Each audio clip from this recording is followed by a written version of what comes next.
Eno essuula ya 26 y'akatabo kaffe aka ZINUNULA omunaku. Essuula eno ngiweereza bakaawo kadda bakaasangwawo b'omukutu guno: Brandi, Babirye Jane, Ruth Naiga, Mahogany Sha, Rwanyaga Faisal, Dan Hex, Johnson Mutera. Mwebale kwagala mukutu gwaffe ogwa Tusome n'ennaalo. Mwebale kubeera ku mukutu. Mwebale kugoberera buli katabo ke tuteeka kati ne mu commenting oluusi lwe mufunye obudde. Essuula eno omutwe gugamba nti Omwana Muwala Mirembe. Essuula egenda bw'eti: Mmeeya ye yagamba nti baamukukunula mu kifulukwa gye yali yeekwese n'abawala abalala nti nno okugenda okubatuusa mu mbuga gye yazunziza amaaso nga ku Nnajja ate okugazza erudda nga ku Mirembe. Yagamba nti baasooka kutambula nga babaawukanyiza naye baagendanga bebba mpola okutuusa lwe baasembereragana, nti beewuunya nnyo bwe baawawamuka okugenda okwekweka nga tebalaba n'omu ku ffe era nga tewali na muntu mulala yenna yatulabyeko. Bwe batyo kye baava balowooza mu buyinike bwabwe nga twabatiiriridde ne tudduka. Nnajja yekka yataggwamu ssuubi era ye buli kaseera yakalirizanga nti bajja tebayinza kutwabulira.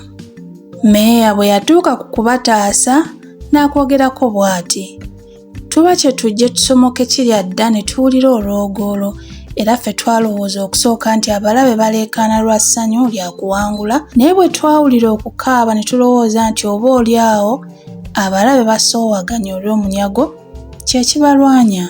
Bwe batyo abaali batukuuma kye baba batuma munnaabwe omu addeyo emabega abuuze bwe gubadde.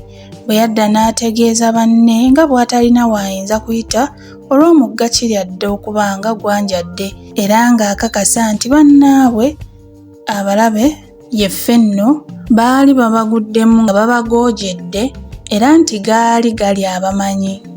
Nze nno ne Mirembe twali twagabaniddwa dda.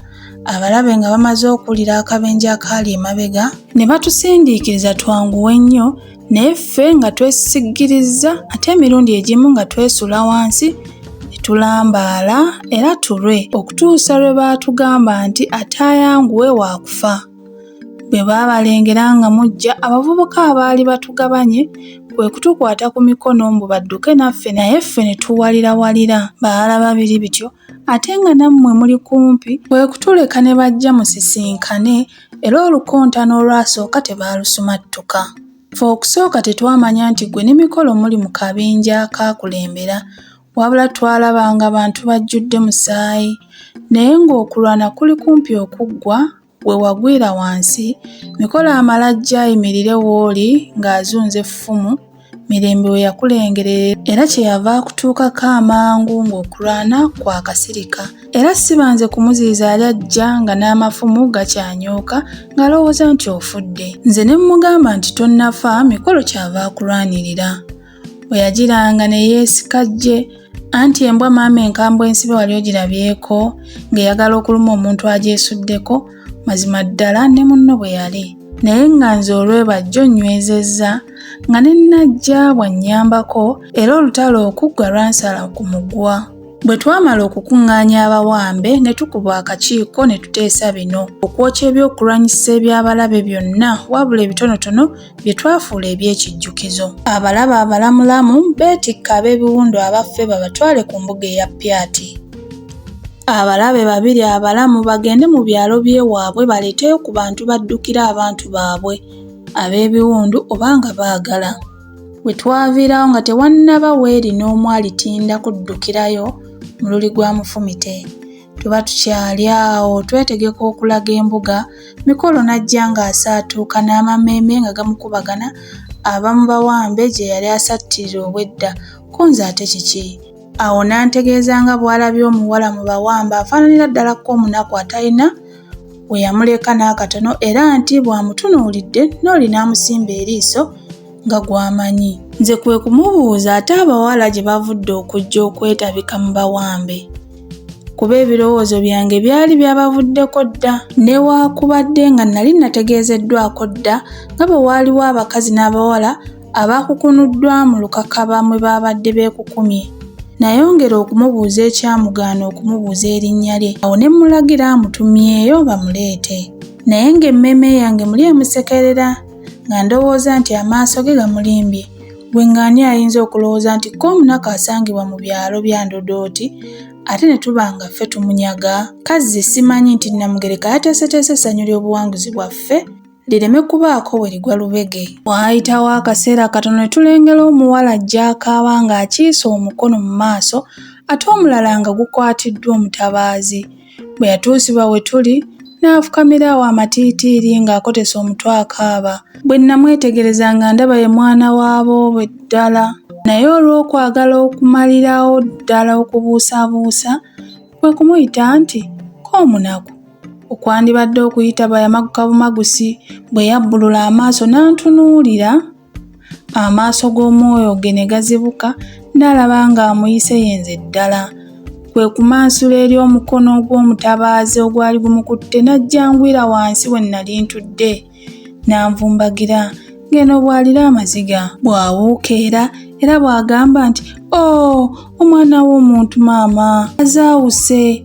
Bwe namwetakkuluzaako ne nsaba mikolo amutwale wali okumpi ne bammeeya naye akuumirwe awo era akuumibwe bulungi. Bwe twali tugabana omunyago nze ko omunaku gwe nagabanayo. Oluvannyuma nga tuteredde ko omunaku yatunyumiza ebyamufaako okuva lwe twayawukana luli ne bwe yatuuka mu byalo bya Ndodooti n'okuzaawuka. Yagamba nti bwe twamala okuggwerayo ku luli lwe twabula yayingira nga amaziga gamuyitamu. Nnyaffe Nassaza yamubuuza obanga tugendedde ddala. Bwe yategeera nga tugendedde ddala yamusiisiitiza ebigambo ng'amugumya ng'amugamba awooge buwonzi tutuuke Mirembe yonna gye tulaze tufuneyo obubuddamu, era nti ye omukadde yali akakasa nti luliba lumu ne tukyusa obuwufu okunona mwannyinaffe. Nti nno ne waakubadde omukulu yayogeranga ebyo byonna okumugumya, naye ye ng'ali mu kweraliikirira kwereere ku lulwe ne ku lwaffe. Yatutegeeza nti waayitawo ennaku nga ziizo kitaffe Kijjo n'adda, era bwe baamubuulira eby'okubula kwaffe ne yeecwacwana nnyo, era nga kirabika nti waaliwo omuntu eyali amuseetuliddeko nga tannatuuka ensonga eyavaako okubula kwaffe. Mu kwecwacwana okwo mwe yasibirako kaddulubaala emigugu. Kino kyaleetera abaali batukyaye okutuuma essungu n'empalana yaabwe ku omunaku nga balowooza nti ye yabalimirira eri kitaffe. Enjala gye baatuuma erinnya Tekozza Magumba eba ekedde, nawookeera w'endwadde y'ekiddukano n'egwa mu nsi, era muno kitaffe Kijjo ne nnyaffe Nassaza mwe baafiira ne balekako omunaku ng'aziyonka butaaba. Aba akyajoota obuliro, mutabani wa kaddulubaale n'asika, era olwali okukajjala ku ntebe ng'addirako omunaku ng'amuwumiriza ku ssajja ekavumba eryamubonyaabonya ne likokkwa. Olumu bwe baasoowaganamu nga limukka mu bulago nga lituga ate nga bwe lyagala n'okumusalako amatu, era nti tebaba kumutaasa mangu lyandimusse, anti nga lyali lyamwegezaamu dda omulundi. Yalaba bituuse awo olweseebululako bw'ati teyadda ng'akyenkya. Nakyala nnaabula kyokka tamanyi gy'alaga. Ng'amaze ennaku 2 zigenda zimuwuuzuumya zityo, kwe kusisinkana n'omusajja eyamuwuuya n'amuzaayiza ddala. Baalegguka okumala amazooba nga gaago okutuusa lwe bagguka mu byalo bya Ndodooti eyali amaka g'omusajja eyamuwuuya. Mu kutunyumiza eby'entiisa n'ennaku bye yalaba ng'ebyaffe byali biwero, era nga bo baayita mu makubo malala okugguka ewa Ndodooti. Omusajja oyo naye yabonyaabonya nnyo omunaku, bwe yagiranga n'amulangira nga bwe yeerondera emmombooze era eggege eriweddeko amazzi, era nti luliba lumu emimwa n'amatu ne bigwa, anti nga tewali n'alimumubuuza. Bwe batyo nga bamaze okwa Ndodooti ekiseera, ko omunaku yawuliranga bba ne banne nga bawera enkolokooto nga bwe bagenda okwekokoolera namunkukumbo w'ebintu lwe balirumba pyati. Bbo oyo yali musajja muzira era nga banne bamwesiganga buvune, kyokka ng'atyoboola era ng'anaanuula nnyo eggye lya buwankula buli lwe yalyogerangako anti ng'aliyita eggye lya bwaccaaka oba emiyeye, era nti olulitukubamu effumu nga tunyaama. Kino newaakubadde nga bino byonna yabiwuliranga naye teyalootako n'olumu nti ffe twenyigidde mu ggye lya Pyati, ye ng'ayinza kusuubira atya nti n'eyo ku nkuzi y'ensi tutuukayo. Olunaku lwe yazaawukirako yalulombojjako bw'ati: olw'eggulo tumale tunyagibwa enkeera, omusajja nnyinimu yalumala mu kuteesa kafubo na banne. Bwe yadda n'atutegeeza nga mwekabu ng'enkya eggye lyabwe bwe lijja okugenda okwoleka mu maaso g'omwami alabe oba nga lirifufuggaza amakunsu ga Pyati singa geekolera ne ganaawuka ewaabo waago kumwekongolobojjako. Ayogera ng'ebyo Ssempala nga tamanyi nti Walumba ali ku luggya amuliima mu ttumbi. Nnyinimu yawamattuka mu nju n'agenda. Obudde bwe bwakya nga tugenda kukunsa mmimbi. Akasana bwe kaakaza nga n'emmimbi ziweze ne tugenda eri bannaffe tukkirire mu kibira okutyaba enku nga bwe twali tulagaanye. Omanyi twagendanga guduula tuleme okutya ennyo. Luno oba yali kinaawuzi kye yatowojja anti kumpi ffenna mu kyalo kata tuggweeyo munnange nga tuserengeta mu kibira nga tutyaba nku. Tuba tuli eyo tukolongola ensekese nga n'obulali buyita kuli kwe kulira olwogwolo n'akavuvuŋŋano. Tetwabissaako nnyo mwoyo era nga tulowooza nti tuli wala n'ekkubo ne tugenda okulira nga waliwo abakuba akaayo okumpi ddala we twali. Twatandika okumaga n'okupapa era ono munnaffe omu we yayiyiriza amagezi g'okwekweka. Kyazira kukijja mu kamwa nga tusensera mu lukakaba lwa luzibaziba nga twekukuma ffenna nno wamu kipooli. Tuba tuli awo tulowooza nti nga bwe twekukumye awakwafu aweekusifu ennyago n'engabo binaatutaliza kuba okusinziira ku kukaaba kw'abafumite, okugobongotana kw'engabo n'amafumu twali tutegedde nga bwaggayeggaya edda. Kiseera kino bwakedde empulira kwe kwekomerera mu ggali omuwala eyali alwadde ensalika ng'agitaddeko eddagala. Asibizaawo enjoka z'ekyayi ajja apipira nnyini naye abundaale we tuli. Bwe yatema omulanga nti fudde nnyabo, nagenda okulaba ng'olukakaba lwonna luyuuguuma okugenda okutemya ati emirundi ebiri ng'abatabaazi abaali bajoobanye ensanke baatukukunuddeyo dda tuli banyage. Munnange olwo nga tutandika kugasaza bibatu ate agaffe ag'ekikazi togamanyi galwawo okujja nnyabo tufudde nga yalinga nnyabo tufudde. K'abasajja abatabaazi nti bwe mwekolera ne mugezaako okudduka mwenna mufudde. Twakuŋŋaanyizibwa ne tutwalibwawo okumpi n'ekibinja ky'abakazi omwali abawala be neetegerereza mu kutya kwange nga balungi, bantu balamu ate baakisa. Kuba bwe baalabanga tukaaba nnyo ne batwegayirira tuleme kukaaba nti kubanga twali tetujja kukolebwako kabi konna. Ye nno nga ffe bye boogera tubiwulira bwereere. Oluvannyuma abawala abo be banneeyubuliramu abalungi bange Mirembe ne Mmeeya. Tuba tuyita mu kifo ekimu awaasiitaanirwa gye nakuba nti eriiso ku njole y'abaze egaŋŋalamye n'oguwundu mu nkwawa. Weewaawo nali simwagala olw'empisa z'envundu naye ekisaasaazi kyamunkwatira n'amaaso n'engawugulayo mangu. Osanga omusajja oyo yali agenda okunkazaakaza bwe twasisinkanira ba Mirembe mikolo amala amufumite.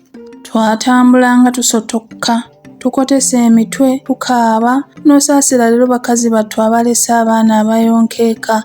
Lwaki twatuuka mu kifo ekimu ne tuyimirira era nga tuli awo amaaso gange ganokola mu batabaazi omuntu eyanfaananira ddala gwe mmanyi. Yajja nga amwenyamwenyamu awaali abawala bali be yalabika nga abamanyi bulungi nga bamaze okunyumyanyumyamu katono naye yakyusa amaaso n'antunuulira.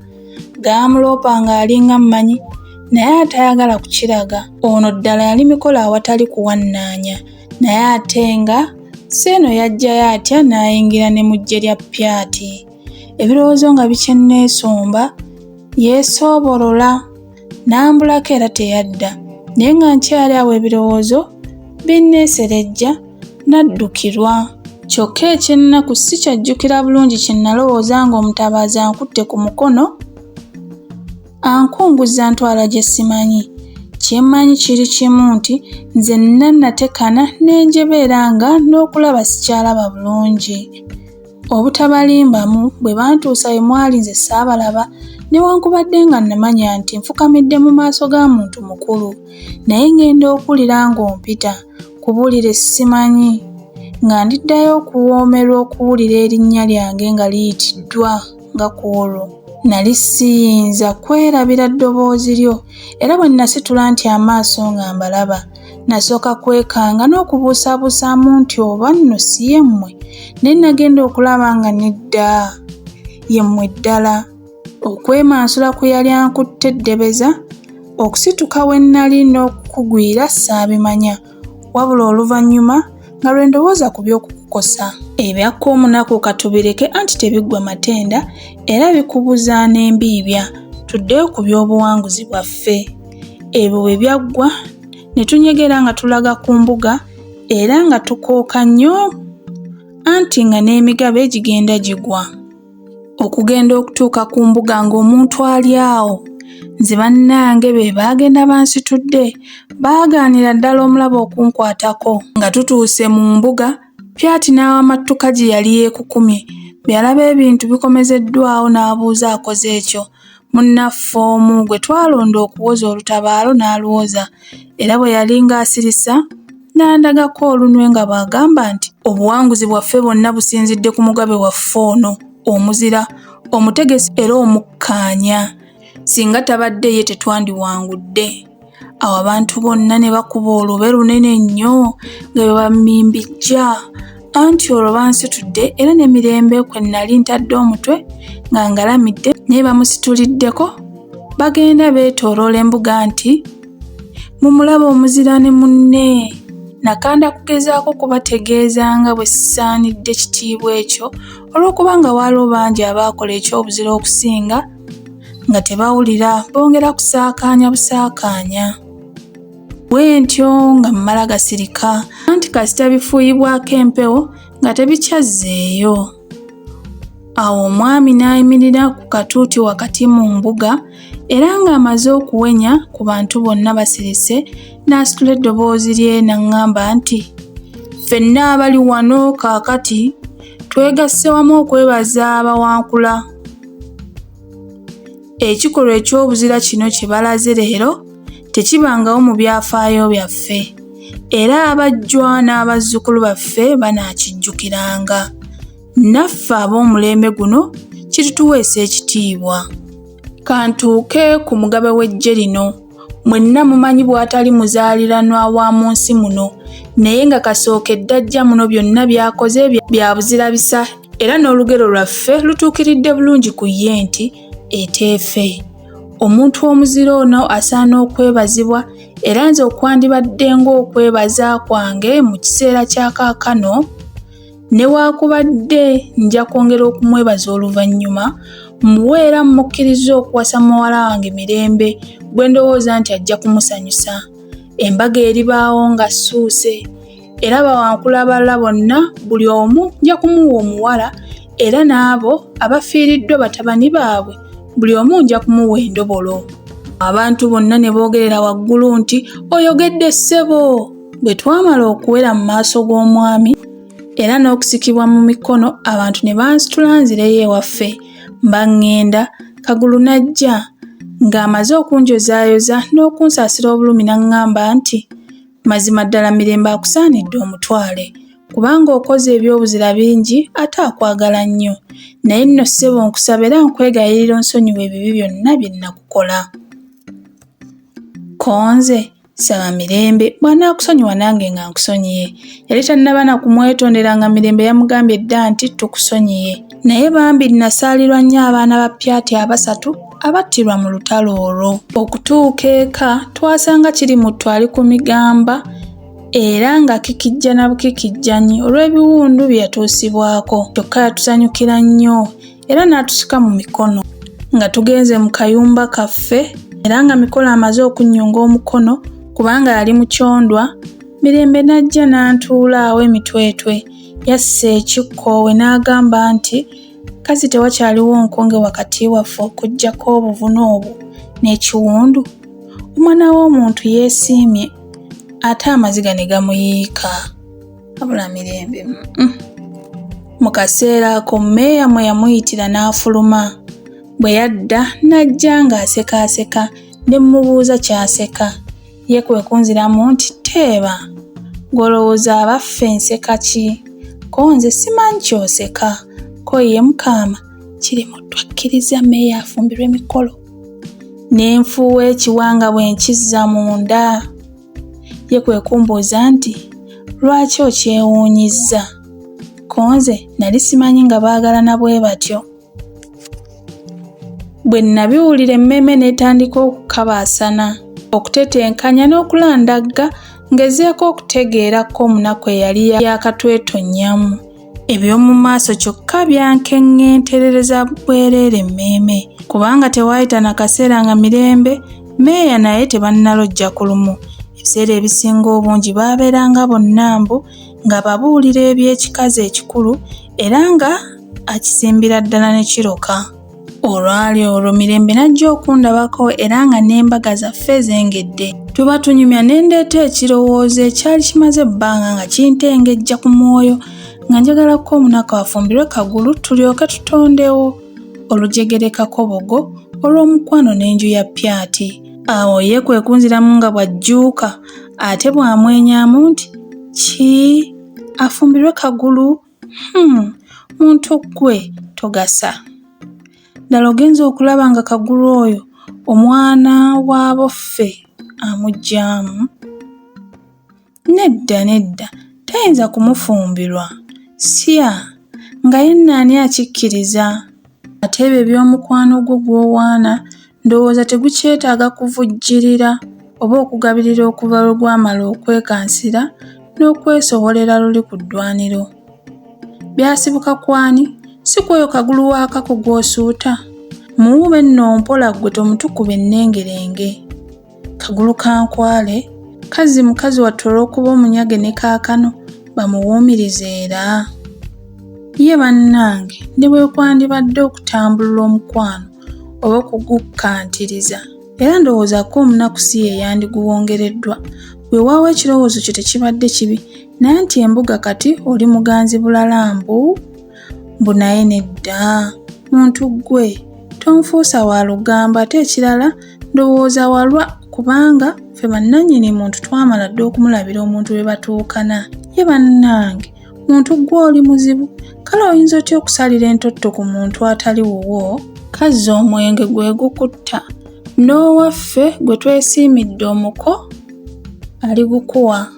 Kasa naye mwana muzaale naye tolabanga nnaku za musajja atali mwesiimire. Bwe yambuulira omuntu gwe baamulondedde nga y'omu ku bavubuka abazira betwalana nabo, omuntu mulamu ddala era nga baamala dda n'okusiimagana n'ensanyuka nnyo kubanga newankubadde nga ko omunaku yali ataasizza nako emirundi ebiri naye olw'okukula nga yeesisa yali ng'alabikira ddala ng'omuwala omuto kaboga atazaalangako. Mirembe yava ewaffe nga buwungeera era bwe yali ansiibula n'agamba nti Kazzi olulisuukanga? Ko nze ddala olulisuuka. Nasse ekikkowe n'antunuulira n'agamba nti amaaso go magonvu nnyo tegakusaanyiza kuba muzira. Wasaanira na kuba mukazi era ndowooza wafaanana na nnyoko. Ne nseka naye n'aseka n'atambulako ate n'adda n'ambuuza nti Kazzi mikolo omuyita otya? Ko nze mukulu wange. Ko ye nti ekisiru ggwe. Naye maama obwetoowaze bwo buyitirivu so nno okuuma lubugo. Olowooza nga mikolo teyatubuulira ne mmeeya eby'obulamu bwammwe byonna? Ko nze yabalimba. Ko ye sikisuubira. Ko nze ye bannange oddayo ddi ewammwe kibi ggwe obudde buubuno buzibye. Ko ye oswi gw'onzizaayo bulijjo. Naddayo sikyalaba nnyo kyentya ne lwaki onvuma nti ndi kibi? Ko nze kubanga oli. Ko ye kale kasita ggwe oli mulungi. Ko nze ne bwe siibe. Ko ye onzibiriza n'obudde weeraba ggwe. Ne ntulika ne nseka n'aŋŋamba nti kale nsekerera ggwe nange olinsanga. Konze nga gwe owungula ku kitaba, n'asikera nange bwe ntyo n'agenda. Nze bwe nagwawo ne ndoota nga nnyimba. Akatabo bwe katyo bwe kagenze. Weebale kuwuliriza.